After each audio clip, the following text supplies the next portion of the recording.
Okay, picture this. Your entire future, your financial survival, your place in society, it all comes down to making one good marriage. Now, what if the perfect person for you is the one person you absolutely can't stand after a terrible first meeting? Well, that's the world of Pride and Prejudice, and it's a brilliant look at how our own snap judgments can be the biggest roadblocks to our own happiness. The book kicks off with one of the most famous opening lines ever written. But here's the thing. This isn't just some witty, clever observation. You should think of it as the literal rulebook for this entire world. A rich, single guy moving to town isn't just a new neighbor.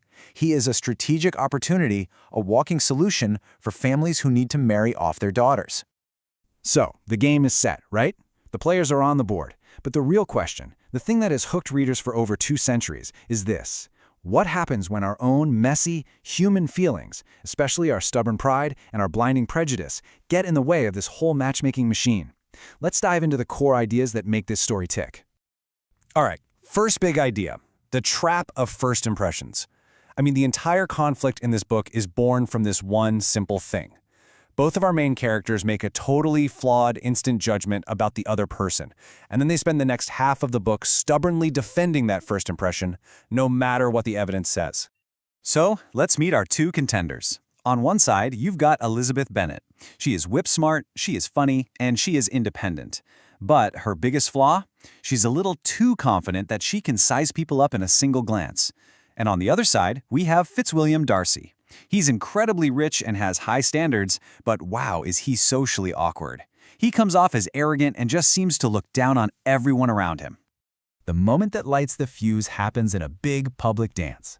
Someone suggests that Darcy should dance with Elizabeth, and he just dismisses her out of hand, saying she's tolerable but not handsome enough to tempt me.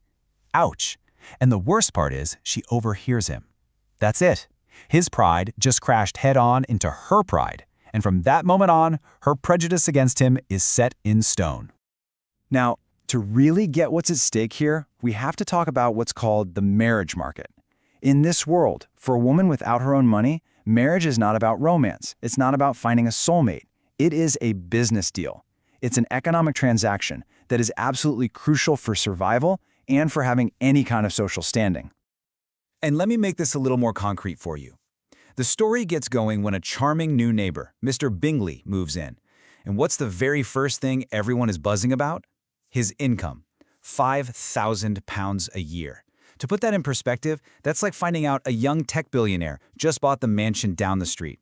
The financial stakes are ridiculously high. This pressure is dialed all the way up for the Bennet family. You see, they have 5 daughters and no sons.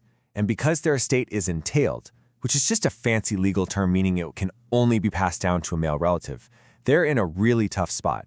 The bottom line is, if these girls don't marry well, they and their mother are going to be left with nothing when Mr. Bennet dies. This is exactly why their mother is so frantic all the time. And if the marriage market wasn't complicated enough, you have to add this other layer, the rigid prison of social class. Your family's background, how much money you have, and even how your family made that money, it dictated everything. Who you could talk to, who you could be friends with, and most importantly, who you were allowed to marry. And you see this snobbery all over the place in this story. Mr. Darcy and his friends are constantly looking down their noses at the Bennets because of their so-called low connections. And what does that even mean? Well, get this. One of their uncles is a lawyer who works in a commercial part of London. To the super wealthy upper class who just inherited all their money, the idea of actually working for a living was seen as kind of tacky and inferior. But you know, this book is so much more than just a commentary on society. The real story, the heart of it, is the internal journey that the characters go on. The only way Elizabeth and Darcy can truly grow is when they are forced to confront their own flaws, when they have to look in the mirror and finally see their own pride and their own prejudice. This quote right here, this captures one of the most powerful moments of self-realization in all of literature. After Darcy reveals something shocking, Elizabeth is forced to see that she's been completely blind. When she says, "Till this moment, I never knew myself," that's the sound of her entire worldview just shattering. She realizes that what she always thought was her clever ability to judge people was really just her own vanity getting in the way. All of this pressure boils down to a central question that the book keeps asking. Is it better to make a practical choice and marry for financial security, or should you risk it all and hold out for a real, genuine connection and a shot at happiness? Elizabeth's best friend Charlotte Lucas represents one side of this argument. She ends up marrying the most ridiculous, annoying man in the book, Mr. Collins. And she doesn't love him, she doesn't even respect him, she does it purely to have a home and a secure future. Her whole philosophy is basically that happiness in marriage is a total lottery, so you might as well be comfortable. It's a pragmatic choice, but one that Elizabeth just can't bring herself to make. All right, let's get to the turning points. The simmering tension in this story finally boils over right at the midpoint, in one of the most awkward and explosive scenes you will ever read. So Darcy shows up out of nowhere and proposes to Elizabeth, but it is a complete disaster. He tells her that he loves her against his will and against his better judgment, and then proceeds to list all the ways her family's low social status is an embarrassment to him. I am not kidding when I say it is without a doubt the worst marriage proposal in history. And Elizabeth, fueled by all the prejudice she's built up, just unleashes on him.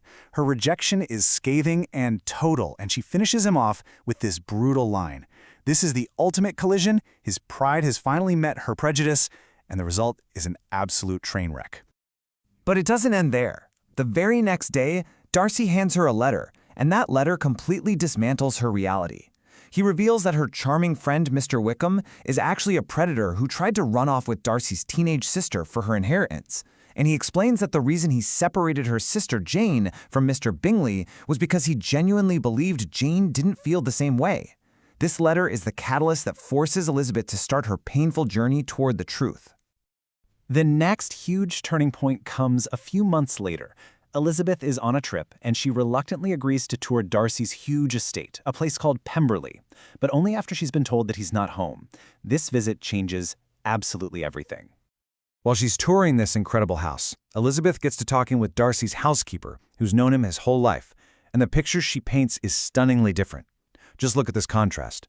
Where society sees a haughty and conceited man, his own staff, the people who know him best, say he's the best master, and that they've never had a cross word from him.